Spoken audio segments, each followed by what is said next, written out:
ഒരു മനുഷ്യർക്ക് കിട്ടാവുന്ന ഏറ്റവും വലിയ പദവിയാണ് ഒരു മനുഷ്യൻ രക്തസാക്ഷിയാവുക എന്നുള്ളതാണ്. പക്ഷേ ഒരു മനുഷ്യൻ രക്തസാക്ഷിയായി എന്നിട്ട് അതിന്റെ ഭീകരാവസ്ഥ പറയാണ് സുമ്മ ഉഹ്യിയ, എന്നിട്ട് ആ രക്തസാക്ഷിയായ മനുഷ്യർക്ക് റഹ്മാനായ റബ്ബ് വീണ്ടും ജീവൻ നൽകി. സുമ്മ ഖുതില, പിന്നീടും ആ മനുഷ്യൻ രക്തസാക്ഷിയും വഹിച്ചു. സുമ്മ ഉഹ്യിയ, പിന്നെയും പടച്ചും ജീവൻ നൽകി എന്ന് കരുതുക. സുമ്മ ഖുതില, വീണ്ടും രക്തസാക്ഷിയാകുവാനുള്ള തൗഫീക്ക് കിട്ടിയെന്ന് വെക്കുക. അങ്ങനെ ഏതായിരുന്നാലും സംഭവിക്കുകയില്ല. പക്ഷെ വിഷയം മനസ്സിലാക്കാൻ വേണ്ടി അല്ലാഹുവിന്റെ റസൂൽ പറയാ, അങ്ങനെ 3 തവണ രക്തസാക്ഷിയാകുവാനുള്ള ഭാഗ്യം ലഭിച്ചൊരു മനുഷ്യൻ വഅലൈഹി ദൈനുൻ, പക്ഷേ അത്ര വലിയ തൗഫീക്ക് ലഭിച്ചിട്ടും അദ്ദേഹം തിരിച്ചു മടങ്ങുന്ന സമയത്ത് അദ്ദേഹത്തിന്റെ മേൽ കടമുണ്ട് എങ്കിൽ മാ ദഖലൽ ജന്ന, ആ മനുഷ്യൻ സ്വർഗ്ഗത്തിലേക്ക് പ്രവേശിച്ചിട്ടില്ല. ഹത്താ യുഖ്ലാ അൻഹു ദൈനുഹു, അവന്റെ കടം വീട്ടുന്നത് വരെ. ഇതാണ് ഇറങ്ങിയ വഹി. ഇത് കേട്ടപ്പോഴാണ് അള്ളാന്റെ റസൂല് തലയിൽ കൈവച്ചു പോയത്. പ്രിയപ്പെട്ടവരെ, കടം അപകടമാണ്. കടം വലിയ അപകടമാണ്. നമ്മൾ ഈ ഇരിക്കുന്ന ഇരുത്തവും നമസ്കരിക്കുന്ന നിസ്കാരവും നോമ്പും ഒക്കെ നമുക്ക് ഖബറിൽ അങ്ങോട്ട് വിട്ട് കിട്ടണമെന്നുണ്ടെങ്കിൽ പ്രിയപ്പെട്ടവരെ, കടക്കാരനാകാതെ മരിക്കാൻ കഴിയണമെന്ന് റസൂൽ കരീം സ്വല്ലല്ലാഹു അലൈഹി വസല്ലം അല്ലാഹുവിന്റെ റസൂൽ പറഞ്ഞു, നഫ്സുൽ മുഅ്മിനി മുഅല്ലഖത്തുൻ ബിദൈനിഹി ഹത്താ യുഖ്ലാ അൻഹു. ഒരു മനുഷ്യൻ, ഒരു വിശ്വാസിന്റെ ജീവിതത്തെ കുറിച്ചാണ് പറഞ്ഞത്. ഒരു വിശ്വാസിയുടെ ശരീരം കടവുമായി ബന്ധപ്പെട്ട് കിടക്കുകയാണ്. ആ കടബാധ്യതയുള്ളവനായ നിലയ്ക്കുടെ കടക്കുണ്ടോ ഖബറിലേക്ക് ഒരു നിഅ്മത്തും ഇറങ്ങുകയില്ല, പ്രത്യേകം മറയിടപ്പെടുമെന്നാണ്. അതുകൊണ്ട് തന്നെ അല്ലാഹുവിന്റെ റസൂൽ സ്വല്ലല്ലാഹു അലൈഹി വസല്ലമ ജീവിതത്തിൽ പ്രിയപ്പെട്ടവരെ കണിശമായ നിലപാട് സ്വീകരിച്ച വല്ലാത്തൊരു വിഷയമാണ്. അള്ളാന്റെ റസൂലിന്റെ മുമ്പിലേക്ക് മയ്യത്ത് കൊണ്ടുവരപ്പെട്ടാൽ അള്ളാന്റെ റസൂൽ എപ്പോഴും ചോദിച്ചൊരു ചോദ്യം ഉണ്ടായിരുന്നു, അലാ സാഹിബിക്കും ദൈനുൻ, കൂട്ടരെ ഈ കിടക്കുന്ന ആൾക്ക് വല്ല കടവുമുണ്ടോ? അങ്ങനെ ഒരിക്കൽ ഒരു മയ്യത്ത് കൊണ്ടുവരപ്പെട്ടു. പ്രവാചകന് ചോദ്യം ആവർത്തിക്കപ്പെട്ടു. അപ്പൊ ചുറ്റുമുള്ള സ്വഹാബത്ത് പറഞ്ഞു, നഅം ദീനാറാനി, കോടിക്കണക്കിന് നല്ല പറഞ്ഞു, ഒരുപാട് ലക്ഷം എന്നല്ല പറഞ്ഞു, 2 ദീനാർ ഈ മനുഷ്യർക്ക് കടമുണ്ട്. 2 ദീനാർ ഈ മനുഷ്യർക്ക് കടമുണ്ട്. ഫതഖല്ലഫ, പ്രവാചകൻ അവിടുന്ന് മാറി അങ്ങോട്ട് നിന്നു എന്നാണ്. ഇത് കണ്ടപ്പോ മഹാനായ അബൂ ഖത്താദ റളിയല്ലാഹു അൻഹു ആ കടം ഏറ്റെടുക്കുന്നുണ്ട്. പ്രവാചകരെ, അദ്ദേഹത്തിന്റെ കടം ഞാൻ ഏറ്റെടുത്തിട്ടുണ്ട്. അങ്ങനെ അദ്ദേഹം പ്രവാചകൻ സ്വല്ലല്ലാഹു അലൈഹി വസല്ലം നമസ്കരിക്കാൻ നിന്നു. പക്ഷെ പിന്നീട് ഇദ്ദേഹത്തെ കാണുമ്പോ അള്ളാഹുവിന്റെ റസൂൽ സ്വല്ലല്ലാഹു അലൈഹി വസല്ലം ആവർത്തിച്ച് ചോദ്യം എന്താണെന്നറിയോ? മാ സനഅത ഫി ദീനാറൈനി, നീ ഏറ്റെടുത്ത 2 ദീനാറിന്റെ വിഷയത്തിൽ നീ എന്താണ് ചെയ്തിട്ടുള്ളത്? അത് വീട്ടിയോ? ഇത് പ്രവാചകൻ എപ്പോഴും അദ്ദേഹത്തെ കാണുമ്പോൾ ചോദിച്ചിരുന്നു. അങ്ങനെ അവസാനം അദ്ദേഹം ചോദിച്ചപ്പോൾ പറഞ്ഞു, ഖദ് ഖലൈതുഹുമാ യാ റസൂലല്ലാഹ്, അല്ലാഹുവിന്റെ റസൂലേ, ആ 2 ദീനാറ് ഞാൻ വീട്ടിയിട്ടുണ്ട്. അപ്പോൾ അല്ലാഹുവിന്റെ റസൂൽ പറഞ്ഞു വെച്ചൊരു വാചകമാണ് പ്രിയപ്പെട്ടവരെ, എന്റെയും നിങ്ങളുടെയും മനസ്സിൽ കൊത്തിയിടേണ്ടത്. ആ സമയത്ത് അല്ലാഹുവിന്റെ റസൂൽ പറഞ്ഞു, അൽ ആൻ ബറത്ത അലൈഹി ജിൽദഹു, അബൂ ഖത്താദ, ഇപ്പോഴാണ് ആ മനുഷ്യന്റെ തോലിനെ നീയൊന്ന് തണുപ്പിച്ചത് എന്ന്. സംഗതി സ്വർഗാവകാശിയാണ്. പക്ഷെ ഇപ്പോഴാണ് ആ തണുപ്പും കുളിരുമൊക്കെ അദ്ദേഹത്തിന്റെ ഖബറിലേക്ക് എത്തിയത് എന്നാണ്. 2 നിലക്ക് റിപ്പോർട്ടുണ്ട്. ബറദത അലൈഹി ജൽദുഹു എന്നുമുണ്ട്, തണുത്തത് എന്നുമുണ്ട്. പ്രിയപ്പെട്ടവർ, എത്ര ഗൗരവമാണ് ആ വിഷയം. ഒരു മനുഷ്യൻ മരണപ്പെട്ട അദ്ദേഹത്തിന്റെ സമ്പത്ത് അനന്തരാവകാശികളിലേക്ക് നീങ്ങുന്നതിന് മുൻപ് ചില പ്രോസസ്സുകളുണ്ട്. എന്താ അത്? ഒന്ന്, അദ്ദേഹത്തിന് സമ്പത്തുണ്ടോ, അദ്ദേഹത്തിന്റെ മരണാനന്തര ചടങ്ങുകൾക്കുള്ള കാര്യങ്ങൾ, അതിന് വരുന്ന തുക അദ്ദേഹത്തിന്റെ പണത്തിൽ എടുക്കണം. 2ാമത്തെ കാര്യം, അദ്ദേഹത്തിന് കടമുണ്ടോ, ആ കടത്തിനുള്ള തുക അതിന് മാറ്റിവെക്കണം. 3, അദ്ദേഹത്തിന് എന്തെങ്കിലും വസിയത്ത് രേഖപ്പെടുത്തിയിട്ടുണ്ടോ, ഇത്ര ഉറുപ്പിക എന്നോടൊപ്പം കൊടുക്കണം എന്നൊക്കെ കൊടുത്തിട്ടുണ്ടോ, അതും കൊടുത്തിട്ട് മിച്ചമുള്ളത് പ്രിയപ്പെട്ടവരെ അനന്തരാവകാശികൾക്ക് പോവുകയുള്ളൂ എന്ന്. അവിടെ പോലും റസൂൽ കരീം സ്വല്ലല്ലാഹു അലൈഹി വസല്ലം അടിവരയിട്ടുകൊണ്ട് പഠിപ്പിച്ച വല്ലാത്തൊരു വിഷയമാണ് കടം എന്നുള്ളത്. മഹാരഥന്മാരായ മുൻഗാമികൾ എത്ര വലിയ ശ്രദ്ധയും എത്ര ഗൗരവമുള്ള വാക്കുകളുമാണ് ഈ വിഷയവുമായി ബന്ധപ്പെട്ട് പറയുന്നത്. മഹാനായ ഇബ്നു ഉമർ റളിയല്ലാഹു അൻഹു പറഞ്ഞു വെച്ചൊരു വാചകം, യാ ഹിമ്രാൻ, യാ ഹംറാൻ ഇത്തഖില്ലാ, നീ അല്ലാഹുവിനെ സൂക്ഷിക്കണം. വലാ തമുത് വഅലൈക ദൈനുൻ, നിന്റെ മേൽ കടമുണ്ടായിരിക്കാൻ നീ മരിക്കാൻ ഇടവരരുത്. കാരണം എന്താണെന്നറിയാം അദ്ദേഹം പറയാനുള്ള കാരണം, ഫയൂഖദു മിൻ ഹസനാതിക, നീ കടം ബാധിതനായിക്കൊണ്ട് അവിടെ പരലോകത്ത് എത്തിക്കഴിഞ്ഞാൽ കടം പിന്നെ എടുക്കപ്പെടുന്നത് നിന്റെ നന്മയിൽ നിന്നായിരിക്കും. ലാ ദീനാറ സമ്മ വലാ ദിർഹമ, പരലോകത്തേക്ക് എത്തുമ്പോൾ അവിടെ ദീനാറും ദിർഹമിന്റെ കളിയൊന്നുമില്ല, അവിടെ ഒന്നും കൊടുക്കാൻ കഴിയില്ല. അവിടെ ആകെയുള്ള ഇടപാട് ചെയ്തു വെച്ച നന്മയിൽ നിന്നും അതിനർഹതപ്പെട്ട ആളുകൾക്ക് എടുത്തു കൊടുക്കപ്പെടും എന്നതാണ്. സുഹൃത്തുക്കളെ, കഷ്ടപ്പെട്ട് നേടിയ നന്മകളൊക്കെ കടക്കാരനാകും, ഒന്ന് കബറിൽ കിട്ടൂല എന്നുള്ള വേറെ വിഷയം. ഇനി പരലോകത്തെത്തുമ്പോഴോ അതിനർഹതപ്പെട്ട ആളുകൾക്ക് എടുത്തു കൊടുക്കപ്പെടുന്ന സാഹചര്യം ഉണ്ടാകുമെന്നുള്ളതാണ്. കടം വലിയ പ്രത്യാഘാതങ്ങൾ നമ്മുടെ ജീവിതത്തിൽ വരുത്തി വെക്കുമെന്നതിൽ യാതൊരുവിധ സംശയവുമില്ല. ഏറ്റവും വലിയ പ്രശ്നം എന്ന് വെച്ചാൽ മാനസികപരമായിക്കൊണ്ടുള്ളൊരു പ്രയാസം തന്നെയാണ്. ദുഃഖമായിരിക്കും, എപ്പോഴും വല്ലാത്തൊരു ബേജാറായിരിക്കും, അല്ലെ? കടം വാങ്ങിക്കഴിഞ്ഞാൽ അങ്ങനെയാണ്. പിന്നെ പറഞ്ഞ പ്രധാനപ്പെട്ട കാര്യം എന്താണെന്നറിയോ? വാഗ്ദത്തം കൊടുത്താൽ ലംഘിക്കുന്ന സാഹചര്യം ഉണ്ടാവും. സംസാരിച്ചാൽ നാം അറിയാതെ കളവ് പറഞ്ഞു പോകും. മുനാഫികളുടെ ലക്ഷണത്തിൽപ്പെട്ട ഈ കാര്യങ്ങളൊക്കെ കടം വേടിക്കുന്നതിലൂടെ ഒരു മനുഷ്യന്റെ ജീവിതത്തിലേക്ക് വരും എന്നുള്ളത് ഒരു സത്യമാണ്. റസൂൽ കരീം സ്വല്ലല്ലാഹു അലൈഹി വസല്ലമ അധികരിച്ച് നടത്തുന്ന ഒരു പ്രാർത്ഥന നമ്മുടെ ഉമ്മയുടെ ശ്രദ്ധയപ്പെടുന്നുണ്ട്. ആയിഷുമ്മ പറയുന്ന ഹദീസ് നമുക്ക് കാണാൻ കഴിയും. അല്ലാഹുവിന്റെ റസൂൽ വകാന യദ്ഉ ഫിസ്സലാ, പ്രവാചകൻ നമസ്കാരത്തിൽ എപ്പോഴും പ്രാർത്ഥിക്കാറുണ്ടായിരുന്നു. എന്താ? അല്ലാഹുമ്മ ഇന്നി അഊദു ബിക മിനൽ മഅ്സമി വൽ മഗ്റമി, അല്ലാഹുവേ എന്റെ ജീവിതത്തിൽ പാപങ്ങൾ വരുന്നതിൽ നിന്നും കടം കേറുന്നതിൽ നിന്നും ഞാൻ നിന്നോട് കാവലിന് ചോദിക്കുന്നെന്നാണ്.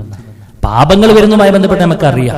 പക്ഷെ കടങ്ങനെ ഉണ്ടാകാത്തൊരു സംഗതി ഉണ്ടാകുന്നതിൽ നിന്നും അഡ്വാൻസ്ഡ് ആയിട്ട് പ്രവാചകരെ ഈ വിഷയം എങ്ങനെ കടക്കാരനായാൽ പ്രാർത്ഥിക്കുന്നതിനപ്പുറത്ത് എന്റെ ജീവിതത്തിലേക്ക് കടം ഒരിക്കലും വരരുതേ എന്ന് എന്തിനാണ് അഡ്വാൻസ്ഡ് ആയിട്ട് പ്രാർത്ഥിക്കുന്നത് എന്ന് നമ്മുടെ ഉമ്മ ചോദിക്കുന്നുണ്ട്.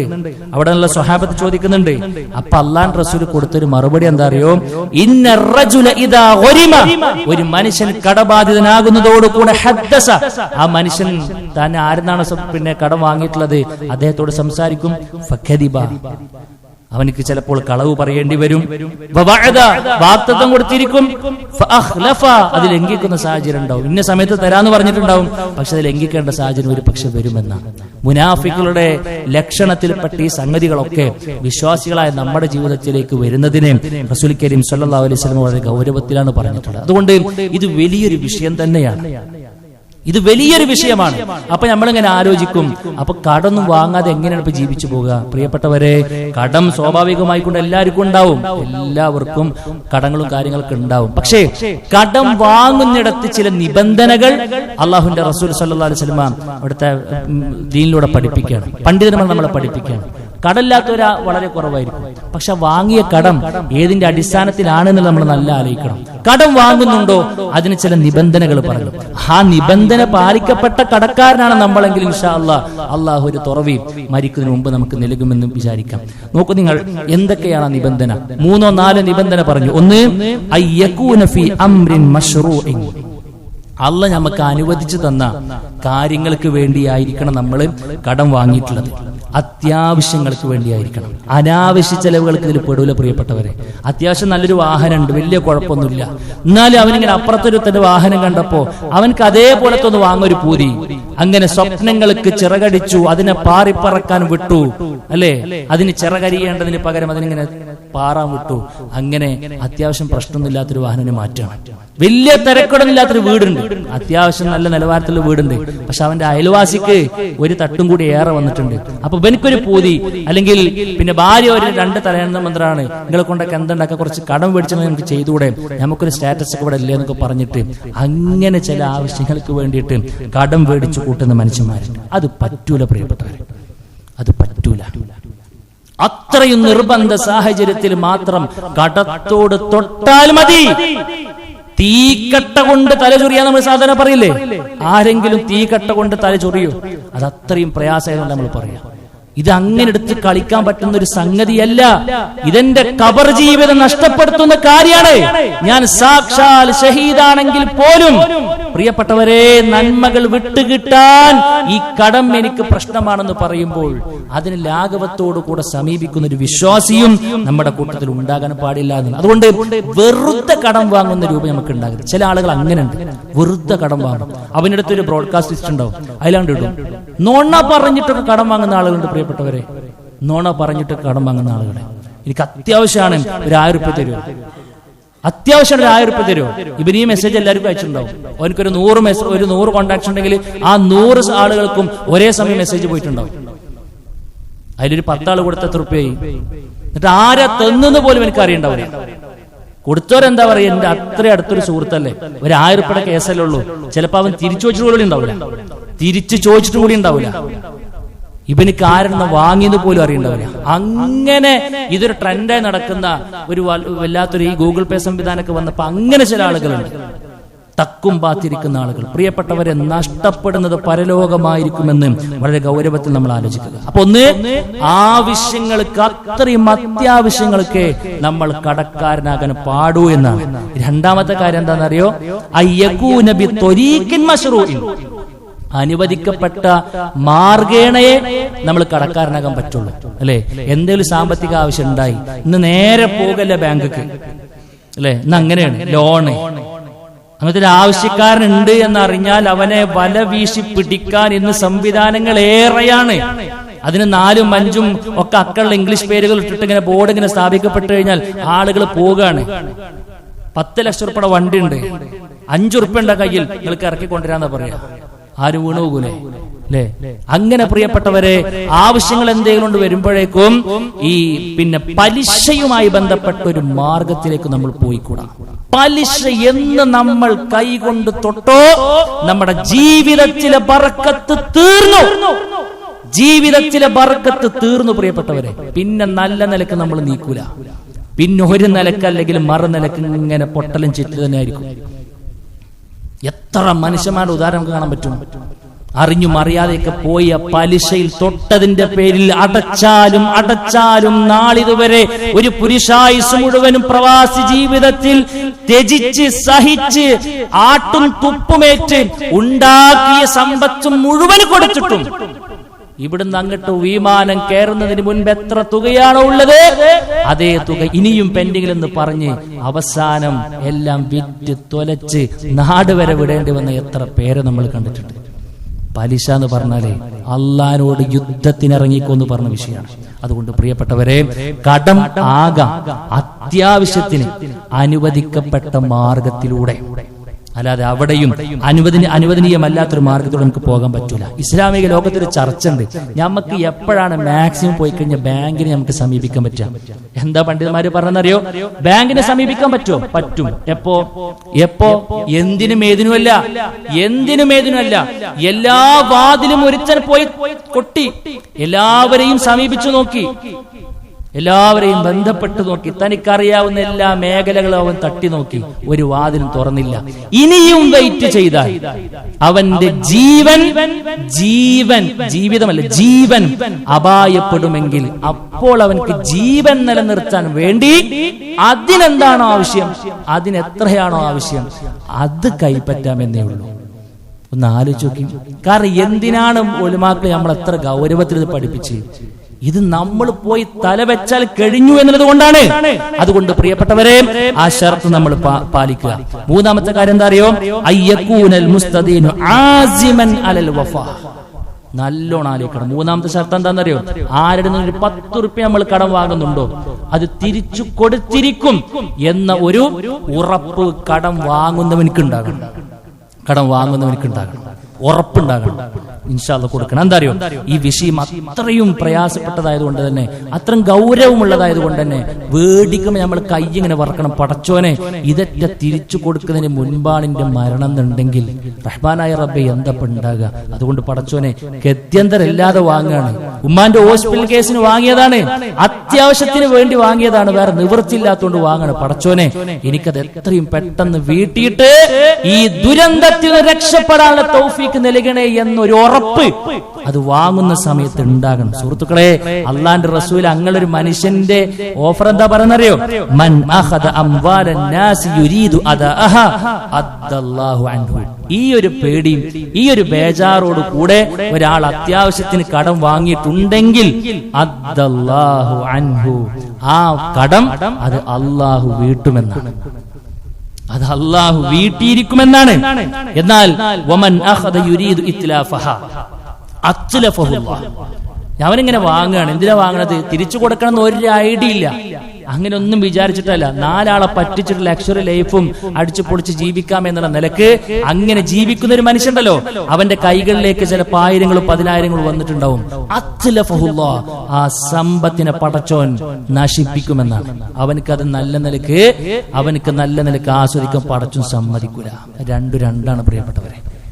അത് റഹ്മാനായ റബ്ബ് വരച്ച റൂട്ടിലൂടെ നമ്മൾ പോകുന്നുണ്ടോ എന്നുള്ളത് ഒന്ന് ഉറപ്പിക്കാൻ വേണ്ടി തന്നെയാണ്. 4ാമത്തെ ഷർത്ത് എന്താണെന്നറിയോ? അയ്യഅലമ ഔ യഗ്ലിബ അലാ ദന്നിഹി ഖുദ്റതുഹു അലൽ വഫാ. എന്ന് പറഞ്ഞാല് ഒരു സംഗതി മേടിക്കുമ്പോൾ അവനക്ക് ഏകദേശം ഉറപ്പുണ്ടാകണം. ഇത്ര എമൗണ്ട് ഞാൻ മേടിച്ചാൽ എന്റെ സാലറി ഇത്രയാണ്, അല്ലെങ്കിൽ എനിക്ക് ഇത്ര വരുമാനമുണ്ട്, എനിക്ക് ചെലവ് ഇത്ര ഉണ്ട്, ഇത്ര മെച്ചം വരും, ആ മിച്ചത്തിൽ ഇത്ര എനിക്ക് കൊടുക്കാൻ പറ്റും. എനിക്ക് ഏകദേശം ഒരു കാൽക്കുലേഷൻ വേണം. ഒരു 6 മാസം കഴിയുമ്പോഴേക്കും, ഒരു കൊല്ലം ആകുമ്പോഴേക്കും ഇൻഷാ അല്ലാഹ് എനിക്ക് കടം വീട്ടാൻ പറ്റും. ഇങ്ങനെ ഒരു പ്ലാനിങ് വേണം, കഴിവുണ്ടാകണം. നമ്മൾ തുക വാങ്ങുമ്പോ ഒരിക്കലും തിരിച്ചടക്കാൻ കഴിയാത്ത, കൊക്കിലൊതുങ്ങാത്തൊരു തുക നമ്മൾ ഒരിക്കലും കൊത്തരുത്. ഇൻ കേസ് നമ്മൾക്ക് മരണപ്പെട്ട് കഴിഞ്ഞാൽ നമ്മൾ വസിയത്ത് ഇങ്ങനെ എഴുതി വെക്കണം. ഞാൻ അഥവാ എത്ര ഉറുപ്പ്യ വാങ്ങിയിട്ടുണ്ട്, ഞാൻ അഥവാ എന്തെങ്കിലും പറ്റുകയാണെന്നുണ്ടെ ഈ മുതലെടുത്തിട്ട് ഈ കടം വെക്കണം. അങ്ങനത്തെ എന്തെങ്കിലും നീക്കിരിപ്പ് നമുക്ക് കൂടെ ഉണ്ടാകണം, അല്ലെങ്കിൽ എന്തൊരു ഐഡിയ നമുക്ക് ഉണ്ടാകണം. ഒരു പ്ലാനിങ്ങും ഇല്ല. പ്രിയപ്പെട്ടവരെ, 12ഉം 14ഉം വർഷത്തേക്കൊക്കെ കടക്കാരനാകുന്ന എഗ്രിമെന്റിൽ വിശ്വാസി പോയിട്ട് ഒപ്പുവെക്കണേ. എത്ര വലിയ ദുരന്തമാണ്. ഇന്നാളെ പോയപ്പോ ഒരു സുഹൃത്ത് വീട് വാങ്ങുന്നതുമായി ബന്ധപ്പെട്ട ചർച്ച. അവനും ഒരു കുട്ടിയും ഒരു 2 ചെറിയൊരു ഫാമിലിയാണ്.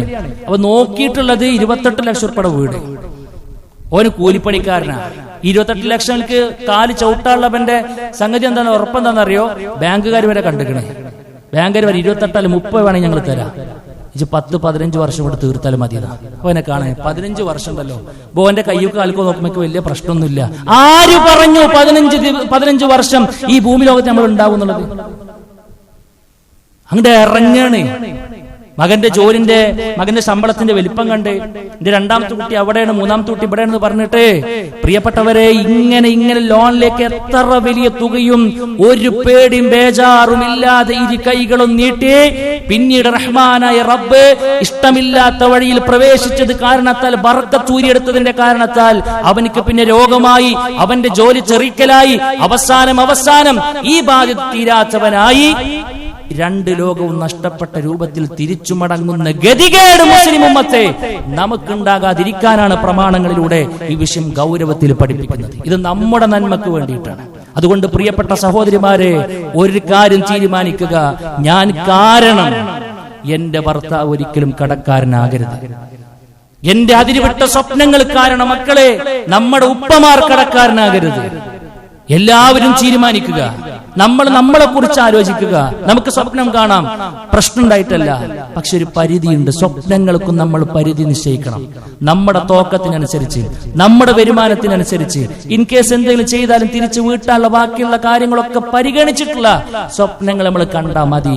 ആരാൻ സ്വപ്നം കാണുന്നത് പോലെ നമ്മൾ കണ്ടാൽ അതവിടെ കിടക്കുന്നുണ്ടാവുള്ളൂ. നമുക്ക് ഇവിടെ ജീവിച്ചാൽ പോരാ, നമുക്ക് പരലോകത്ത് ജീവിക്കണം. അവിടെ ഈ സാമ്പത്തിക ഈ ഒരു വിഷയത്തിലെ പ്രയാസവും ബാധ്യതയും പ്രിയപ്പെട്ടവരെ വലിയ വില കൊടുക്കേണ്ടി വരും. നമ്മൾ മനസ്സിലാക്കുക, കടം എന്നുള്ളത് അപകടമാണെന്ന് നമ്മൾ മനസ്സിലാക്കുക. അതുകൊണ്ട് ഈ വിഷയങ്ങളെല്ലാം വളരെ ഗൗരവത്തിൽ ശ്രദ്ധിച്ച് മുന്നോട്ട് പോകാൻ പരിശ്രമിക്കുക. അല്ലാഹു അനുഗ്രഹിക്കുമാറാകട്ടെ. അഖൂലു ഖൗലി ഹാദാ അസ്തഗ്ഫിറുല്ലാഹ ലി വലക്കും വലിജമീഇൽ മുസ്ലിമീന വസ്തഗ്ഫിറു മിൻ കുല്ലി ദംബ് ഇന്നഹുൽ ഗഫൂറുർ റഹീം.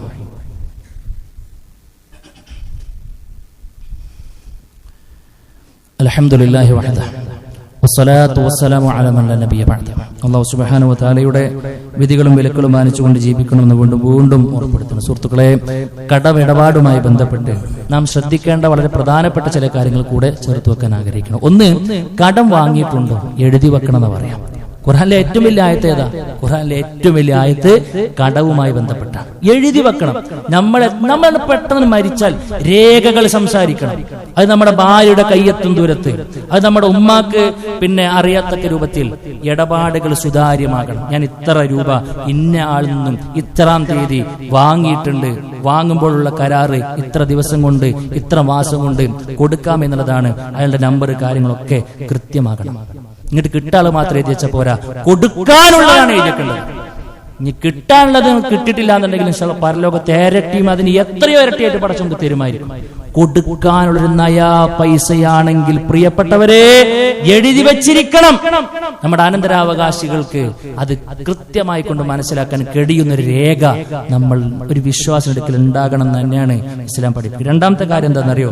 കടം വീടിക്കിട്ടാൻ സുഹൃത്തുക്കളെ പ്രാർത്ഥന ഉണ്ട്. നേരത്തെ പറഞ്ഞതുപോലെ നിബന്ധനകൾ പാലിക്കപ്പെട്ട കടമാണെങ്കിൽ അത് വീടിക്കിട്ടാൻ, അല്ലെങ്കിൽ അറിയാത്ത പേരിലൊക്കെ ഇതൊക്കെ ഇങ്ങനെ കേൾക്കും, പടച്ചോൻ ഇങ്ങനെയൊക്കെ ഉണ്ടായിരുന്നോ, അറിയാത്തത് കൊണ്ട് ഇങ്ങനെയൊക്കെ ചെയ്തു പോയി കടക്കാരനാണ്. പ്രിയപ്പെട്ടവർ ഒരിക്കലും വിഷമിക്കേണ്ടതില്ല. റസൂൽ കരീം സ്വല്ലല്ലാഹു അലൈഹി വസല്ലമ ഒരു പ്രാർത്ഥന നമ്മളെ പഠിപ്പിച്ചു. മഹാനായ അലി റളിയല്ലാഹു അൻഹുവിനോട് കടക്കേറി പ്രയാസപ്പെട്ട് പരാതിയുമായി വന്ന മനുഷ്യനോട് അലി റളിയല്ലാഹു അൻഹു പറഞ്ഞു വെച്ചൊരു വാചകമുണ്ട്. അലാ ഉഅല്ലിമുക കലിമാത്തിൻ അല്ലമനീഹിന്ന റസൂലുള്ളാഹി സ്വല്ലല്ലാഹു അലൈഹി വസല്ലം. എന്റെ പ്രവാചകനെ പഠിപ്പിച്ച ചില വാചകങ്ങൾ ഞാൻ നിന്നെ പഠിപ്പിച്ചു തരട്ടെ. അപ്പൊ ആ സ്വഹാബികൻ നോക്കാണ് അത്ഭുതത്തോടു കൂടെ. എന്താ പറയാൻ പോണത്? അതിന്റെ ബെനിഫിറ്റ് പറഞ്ഞു. ലൗ കാന അലൈക മിസ്ല ജബൽ സ്വീരിൻ ദൈന അദ്ദാഹു അല്ലാഹു അൻക. സ്വീർ പർവ്വതത്തോളം കടം നിനക്കുണ്ടെങ്കിലും, വലിയൊരു പർവ്വത സമാനം കടം നിനക്കുണ്ടെങ്കിലും ഇത് ആത്മാർത്ഥമായി പ്രാവർത്തികമാക്കുക വഴി നിനക്കത് റഹ്മാനായ റബ്ബ് വീട്ടാനുള്ള തൗഫീക്ക് തന്നിരിക്കുമെന്ന ഇത് അള്ളാന്റെ റസൂല് പറഞ്ഞതാണ്. ഏതാ പ്രിയപ്പെട്ടവരെ ആ പ്രാർത്ഥന? അല്ലാഹുമ്മ ക്ഫിനി ബിഹലാലിക അൻ ഹറാമിക വഅഗ്നിനി ബിഫളലിക അമ്മൻ സിവാക. സിമ്പിളാണ്. രണ്ട് വരിയുള്ളൂ, 1.5 വരിയുള്ളൂ. അല്ലാഹുമ്മ ക്ഫിനി ബിഹലാലിക. അത് വല്ലാത്തൊരു വർത്താനാണ്. എന്താ അറിയോ? പടച്ചോനെ, എന്റെ എല്ലാ കാര്യങ്ങളും ഹലാലായ നിലക്ക് എനിക്ക് നീ മതി വരുത്തണേ. നിന്റെ ഔദാര്യം കൊണ്ട് ബാക്കിയുള്ളവരിൽ നിന്നും നീ എന്നെ ധന്യനാക്കണം. എനിക്ക് വേണ്ടതൊക്കെ പടച്ചോനെ നീ തരാൻ കഴിവുണ്ടല്ലോ, പിന്നെ ഞാൻ എന്തിനാ ബാക്കിയുള്ളവർക്ക് കൈ നീട്ടേണ്ടത്? അതുകൊണ്ട് എന്റെ കാര്യം, എന്റെ എല്ലാ കാര്യങ്ങളും പടച്ചു നിന്നെ ഏൽപ്പിക്കുകയാണ്. നിന്റെ ഔദാര്യം കൊണ്ട് എന്റെ കാര്യങ്ങളൊക്കെ നീ എനിക്ക് നന്നാക്കി തരണേ എന്നാണ് ആ പ്രാർത്ഥന. ഇത് നമ്മൾ പറഞ്ഞിരിക്കണം, ഇത് നമ്മൾ പ്രാർത്ഥിച്ചിരിക്കണം. എങ്കിൽ ഇൻഷാ അല്ലാഹ് അള്ളാന്റെ തൗഫീഖോട് കൂടെ, അള്ളാഹുവിന്റെ അപാരമായ ഇടപെടലിലൂടെ ഇൻഷാ അല്ലാഹ് ഹലാലായ കടങ്ങളൊക്കെ പടച്ച റബ്ബ് നമുക്ക് നിറവേറ്റി തരുമെന്നുള്ളത് പ്രവാചകൻ പഠിപ്പിച്ച കാര്യമാണ്. മൂന്നാമത്തെ കാര്യം വിഷയവുമായി ബന്ധപ്പെട്ട് പറയുന്നത് എന്താണെന്നറിയോ? പ്രിയപ്പെട്ടവരെ, നമുക്കറിയാലോ കടത്തിനൊരു ഗൗരവം. അപ്പൊ ഇങ്ങനെ അത്യാവശ്യങ്ങൾക്കൊക്കെ വേണ്ടി കടം വേടിച്ച് പ്രയാസപ്പെടുന്ന ആളുകൾ ഉണ്ടാവും. ചിലപ്പോൾ നമ്മളിന്ന് കടം മേടിച്ച ആളുണ്ടാവും. നമുക്കിപ്പോ ആ കടം മേടിച്ച പൈസ കിട്ടിയിട്ട് വേണ്ടതില്ല, ബാക്കിയുള്ള കാര്യങ്ങൾ നടക്കാമെന്നതാണ് എങ്കിൽ, നമ്മിൽ നിന്നും കടം വാങ്ങിയ ഒരാൾക്ക് ഏതെങ്കിലും ഒരു നിലക്കൊരു ഇളവ് നമുക്ക് കൊടുക്കാൻ പറ്റുമോ? ഇളവ് എന്ന് പറയുന്നത് 2 നിലക്കുണ്ട്. ഒന്ന്, അവന് പറഞ്ഞ ഡേറ്റിൽ നിന്നും മാറ്റി കൊടുക്കാം. അവൻ പറഞ്ഞിട്ടുണ്ടാവും ഞാൻ ഇത്ര മാസം കൊണ്ട് തരാം. നമുക്കറിയാം ആ സാധു അത് അദ്ദേഹം ശുദ്ധനാണ്, അദ്ദേഹം കളിപ്പിക്കാൻ വേണ്ടി പറഞ്ഞല്ല, അദ്ദേഹത്തിന് ബോധമൊക്കെ ഉണ്ട് അല്ലെ, അങ്ങനെ ഒരു പരിസരത്ത് ജീവിക്കുന്ന ഒരാളാണ്. അപ്പൊ അദ്ദേഹം വന്നിട്ട് പറയാണ് എനിക്ക് ഇന്ന പ്രശ്നങ്ങളുണ്ട്, നിങ്ങൾ എന്തെങ്കിലും അയവ് ചെയ്ത് തരുമെന്ന് ചോദിക്കുമ്പോ ചോദിക്കാൻ നിൽക്കണ്ട, നമ്മൾ കണ്ടിട്ട് കൊടുക്കുക. എന്താ എന്റെ മെച്ചെന്നറിയോ? അള്ളാന്റെ റസൂല് പറയാ, മൻ അല്ലറ മുഅ്സിറൻ ഫലഹു ബികുല്ലി യൗമിൻ മിസ്ലുഹു സദഖ. സുബ്ഹാനല്ലാഹ്, ഒന്ന് ആലോചിച്ചു. നമ്മളൊക്കെ മുസ്ലിങ്ങളായതുകൊണ്ട് പടച്ചോ നമുക്ക് തരുന്ന ഒരു ബെനിഫിറ്റ്. ഒരു ചെറിയ ഉദാഹരണത്തോടെ ഞാൻ പറഞ്ഞുതരാം. എന്താ പറഞ്ഞതറിയോ? നമ്മളിപ്പോ ഒരു 5000 രൂപ ഒരാൾക്ക് കടം കൊടുത്തു കൂട്ടുക. അദ്ദേഹം പറഞ്ഞു എനിക്ക് ഒരു 30-ാം തീയതി തരാന്ന് പറഞ്ഞു. 30-ാം തീയതി വന്നു, എനിക്ക് കുറച്ച് പ്രയാസമുണ്ട് പറയാം.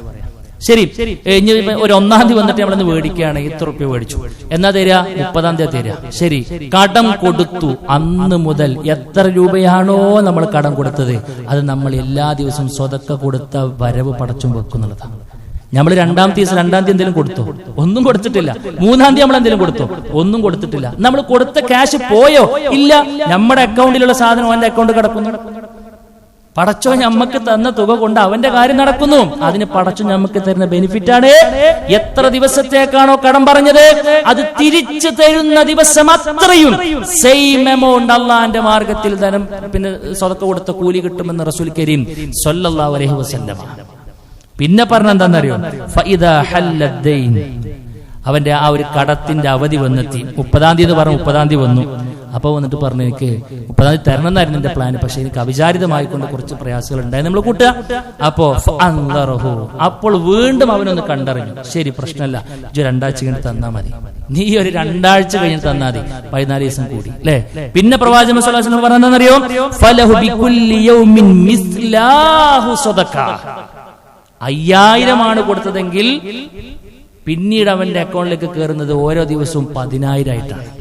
കൊടുത്ത എമൗണ്ടിന്റെ ഇരട്ടി സ്വതക്ക കൊടുത്ത കൂലി പ്രിയപ്പെട്ടവരെ കിട്ടുമെന്ന് പറഞ്ഞിട്ടുണ്ടെങ്കിൽ ഇതൊക്കെ ഒരു വിശ്വാസിക്ക് മാത്രം കിട്ടുന്ന ആനുകൂല്യങ്ങളാണ് നമ്മൾ മനസ്സിലാക്കുക. അപ്പൊ ഇത് ചെറിയൊരു അളവ് ചെയ്തു കൊടുക്കണമെന്നുള്ളതാ പറഞ്ഞത്. പിന്നെ പറഞ്ഞെന്താണെന്നറിയോ, ഇനി പരിപൂർണമായിക്കൊണ്ട് നമുക്കിത് തോന്നണം ആ സാധനം എത്ര കൂട്ടിയാലും ആ എമൗണ്ടിലേക്ക് എത്തൂല, ഇൻഷാ അല്ലാഹ് അല്ലാഹുവിന്റെ മാർഗ്ഗത്തിൽ ഞാൻ അത് വിട്ടു തന്നു എന്നൊരു വിശാലമായ മനസ്സ് നമുക്ക് കാണിക്കാൻ കഴിഞ്ഞിട്ടുണ്ടെങ്കിൽ അതിന് കിട്ടുന്ന മെച്ചം എന്താണെന്നറിയോ, മഹാനായ റസൂൽ കരീം സ്വല്ലല്ലാഹു അലൈഹി വസല്ലം പറയാ, മഹാനായ അബൂ ഖത്താദ റളിയല്ലാഹു അൻഹു അദ്ദേഹം ഒരാൾക്ക് കടം കൊടുത്തു. കടം തിരിച്ചു തരേണ്ട ദിവസമാകുമ്പോൾ ഇദ്ദേഹം ഇങ്ങനെ ഒളിച്ചും പാത്തി നടക്കുകയാണ്. അപ്പൊ അദ്ദേഹത്തെ തെരഞ്ഞിട്ട് ഇദ്ദേഹം വീട്ടിലേക്ക് പോയപ്പോ അദ്ദേഹം കരയാണ്, എനിക്ക് നല്ല പ്രയാസമുണ്ട്, ഇന്നി മുഅ്സിറുൻ വലൈസ ഇൻദി, ഞാൻ അങ്ങേറ്റം ദുരിതം അനുഭവിക്കുന്ന സാഹചര്യത്തിലാണ്, നിന്റെ അടുത്ത് കാര്യമായിട്ടൊന്നുമില്ല. അപ്പൊ അദ്ദേഹം പറഞ്ഞു, അല്ലാഹു ഇന്നക മുഅ്സിർ, അല്ലാഹു ആണോ സത്യം, നീ പ്രയാസം അനുഭവിക്കുന്നവനാണോ? അദ്ദേഹം പറഞ്ഞു അതെ. അപ്പോൾ കടം കൊടുത്ത മഹാനായ അബൂ ഖത്താദ റളിയല്ലാഹു അൻഹു കരഞ്ഞു എന്നാണ്. അദ്ദേഹത്തെ കരയിപ്പിച്ച കാര്യം എന്താണെന്നറിയോ, റസൂൽ കരീം സ്വല്ലല്ലാഹു അലൈഹി വസല്ലം പറഞ്ഞു വെച്ചൊരു വാചകം, സമിഅ്തു റസൂലല്ലാഹി സ്വല്ലല്ലാഹു അലൈഹി വസല്ലം യഖൂൽ, എന്റെ പൊന്നാര റസൂൽ പറയുന്നത് ഞാൻ കേട്ടിട്ടുണ്ട്. എന്താ?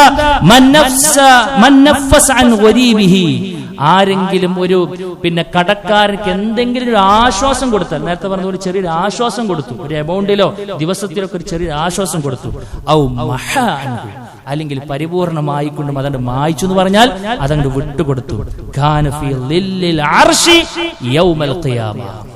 അവൻക്ക് വെയിറ്റ് ചെയ്ത് നിൽക്കുന്നതാണ് നാളെ പരലോകത്തിലെ അർശിന്റെ തണലെന്ന് റസൂൽ കരീം സ്വല്ലല്ലാഹു അലൈഹി വസല്ലം. അതുകൊണ്ട് പ്രിയപ്പെട്ടവരെ, കടം എന്നുള്ളത് അപകടമാണ് നമ്മൾ മനസ്സിലാക്കി, അതിനെങ്ങനെയാണ് കൈകാര്യം ചെയ്യുന്നത് മനസ്സിലാക്കി കടത്തിലേക്ക് ഇറങ്ങുമ്പോൾ നമ്മുടെ പരലോകവുമായി ബന്ധപ്പെട്ട് സാമ്പത്തിക വിശാലത ഉള്ള ആളുകൾക്ക് കടക്കാരനെ സഹായിക്കുക വഴി പരലോകത്തേക്ക് നല്ല ഒരു സേവിങ്സ് ഉണ്ടാക്കി എടുക്കാനും പറ്റുമെന്ന് നമ്മൾ മനസ്സിലാക്കുക. അതുകൊണ്ട് കണ്ടും മറിഞ്ഞു ബാക്കിയുള്ളവരുടെ പ്രയാസങ്ങളൊക്കെ ഒപ്പിയും ഒക്കെ നമ്മൾ ജീവിക്കാൻ ഒരു പരമാവധി പരിശ്രമിക്കുക. സാമ്പത്തിക വിശുദ്ധി ഇല്ല എങ്കിൽ പ്രിയപ്പെട്ടവരെ നമ്മൾ വിജയിക്കുകയില്ല. നമ്മൾ നല്ലോണം മനസ്സിലാക്കുക. റഹ്മാനായ റബ്ബ് നമുക്ക് പരീക്ഷണങ്ങൾ നൽകും, ഒക്കെ ഉണ്ടാവും. പക്ഷെ എല്ലാം നമ്മുടെ ഓരോ സ്റ്റെപ്പും ഹലാലായ മാർഗത്തിലൂടെ പടച്ചോനെ പേടിച്ചുകൊണ്ട് മാത്രം. എന്തെങ്കിലും കടം വാങ്ങിയിട്ടുണ്ടോ, നിരന്തരമായ പ്രാർത്ഥനകൾ അകമ്പടിയോടുകൂടെ നമ്മൾ ജീവിക്കുക. ഇൻഷാ അല്ലാഹ് കണ്ണടക്കുന്നതിന് മുൻപ് റഹ്മാനായ റബ്ബ് അത് മാറ്റി തന്നിരിക്കും. അറിവില്ലാത്തതിന്റെ പേരിൽ പരിശീലനം മറ്റൊക്കെ ബന്ധപ്പെട്ട് നിൽക്കുന്ന ആളുകളുണ്ടെങ്കിൽ പ്രിയപ്പെട്ടവരെ, ദയവ് ചെയ്ത് വിഷയത്തിന്റെ ഗൗരവം മനസ്സിലാക്കി സ്വർഗത്തിലേക്ക് പോകണമെന്ന് ആത്മാർത്ഥമായി കൊണ്ട് കൊതിക്കുന്നുണ്ടെങ്കിൽ ഇന്നത്തോടുകൂടെ അതിന്റെ എല്ലാവിധ കണക്ഷനും നമ്മൾ വിച്ഛേദിക്കുക എന്നതാണ് സൂചിപ്പിക്കാനുള്ളത്. അല്ലാഹുൽ തവക്കുലാക്കി പോയിക്കോ, പടച്ചോനുണ്ട്. ഇന്നല്ലാഹ മഅൽ മുത്തഖീൻ, ഇന്നല്ലാഹ മഅൽ മുതവക്കിലിൻ. തവക്കുൽ ചെയ്യുന്ന ആളുകളുടെ കൂടെ റഹ്മാനായ റബ്ബുണ്ട് എന്ന ബോധം നമുക്കുണ്ടാകേണ്ടതുണ്ട്. ആ നിലയ്ക്ക് ജീവിക്കേണ്ട തൗഫീഖ് റഹ്മാനായ റബ്ബ് നമുക്ക് നൽകി അനുഗ്രഹിക്കുമാറാകട്ടെ. സുഹൃത്തുക്കളെ, നമ്മുടെ പരിസരത്തിലേക്കൊക്കെ നോക്കുന്ന സമയത്ത് നമുക്കറിയാം അങ്ങേയറ്റം മോശമായി കൊണ്ടിരിക്കുകയാണ് നമ്മുടെ സമൂഹം എന്നുള്ളത്. പ്രത്യേകിച്ച് ഈ ലിബറലിസവുമായി ബന്ധപ്പെട്ട ചിന്താഗതി, സ്വതന്ത്രമായി കൊണ്ട് ജീവിക്കാനും എന്തും ചിന്തിക്കാനും എന്താഗ്രഹിക്കാനും ഞാൻ ഇഷ്ടമുള്ളത് പോലെ ജീവിക്കും, നിങ്ങൾ ആരെന്നോട് ചോദിക്കാനെന്ന് മകൻ ഉപ്പയോട് ചോദിക്കാൻ മാത്രമുള്ള എല്ലാവിധ സപ്പോർട്ടും ഗ്രൗണ്ട് സപ്പോർട്ടും നിയമ സംരക്ഷണങ്ങളൊക്കെ ഏർപ്പെടുത്തപ്പെട്ട വല്ലാത്തൊരു ദുരന്ത ഭൂമിയിലാണ് നമ്മൾ ജീവിക്കുന്നത്. നമ്മളെപ്പോൾ കണ്ണടച്ചാൽ, ഇപ്പോൾ നമ്മൾ ഉറക്കം നടിച്ചാൽ പ്രിയപ്പെട്ടവരെ, നമ്മുടെ കുടുംബത്തിൽ നിന്ന് പോലുമുള്ള അടുത്ത തലമുറ കൊണ്ട് സ്വർഗത്തിലേക്ക് നമുക്ക് എത്താൻ കഴിയുമോ എന്ന് നമ്മൾ ആത്മാർത്ഥമായി കൊണ്ട് ചിന്തിക്കേണ്ടിയിരിക്കുന്നു. അതുകൊണ്ട് നമ്മുടെ സമൂഹങ്ങളിൽ കാണുന്ന ഇത്തരത്തിലുള്ള തോന്നിവാസങ്ങൾക്കെതിരെ, ഇത്തരത്തിലുള്ള അധാർമിക പ്രവർത്തനങ്ങൾക്കെതിരെ അതിന്റെ കൃത്യമായ ദീനി നിലപാട് എന്ത് എന്ന് മാലോകരെ നമ്മുടെ പരിസരത്തുള്ള ആളുകളെങ്കിലും പറഞ്ഞ് ബോധ്യപ്പെടുത്തേണ്ട ബാധ്യത നമുക്കുണ്ട്. ആ ഒരു ബാധ്യത നിർവഹണത്തിന്റെ പേരിൽ ഇൻഷാ അല്ലാഹ് നാളെ നമ്മുടെ പാലക്കാട് കോട്ട മൈതാനത്ത് വെച്ച് വൈകുന്നേരത്തോടു കൂടെ ജനകീയ വിചാരണ അഥവാ ലിബറലിസം സർവനാശം എന്ന ടൈറ്റിലിനെ ഉയർത്തിപ്പിടിപ്പിച്ചുകൊണ്ട് ഓരോ രംഗത്തുമുള്ള അത് വിനക്കുന്ന വിലകളെ നമ്മൾ മനസ്സിലാക്കി കൃത്യമായിക്കൊണ്ട് സമൂഹത്തെ ബോധ്യപ്പെടുത്തി കൊടുക്കുന്ന ഒരു പ്രോഗ്രാം ആയിക്കൊണ്ട് നമ്മൾ ഇൻഷാ അല്ലാഹ് കൂട്ടായ്മ മുന്നോട്ട് പോവുകയാണ്. നമ്മളൊക്കെ അതിന്റെ ഭാഗമായിട്ട് ഉണ്ടാകണം. അതിനുവേണ്ടി ആത്മാർത്ഥമായിക്കൊണ്ട് പരിശ്രമിക്കണം. നമ്മൾക്കൊക്കെ പങ്കെടുക്കാൻ പറ്റുന്നുണ്ടെങ്കിൽ അവിടെ എത്തണം. രജിസ്ട്രേഷൻ കാര്യങ്ങളൊക്കെ ഇൻഷാ അല്ലാഹ് പുറത്ത് സജ്ജീകരിച്ചിട്ടുണ്ട്. നമ്മളാൽ കഴിയുന്ന ആളുകളോട് എത്തിക്കണം ഇൻഷാ അല്ലാഹ്. നമ്മൾ കാരണം ദീനിന്റെ ഒരു വെളിച്ചം ആർക്കെങ്കിലും കിട്ടിയാൽ അത്രയും ആയല്ലോ. അതുകൊണ്ട് ഇൻഷാ അല്ലാഹ് നമ്മളെല്ലാവരും അത്തരം നന്മകളുടെ മുൻപന്തിയിൽ ഉണ്ടാകണം.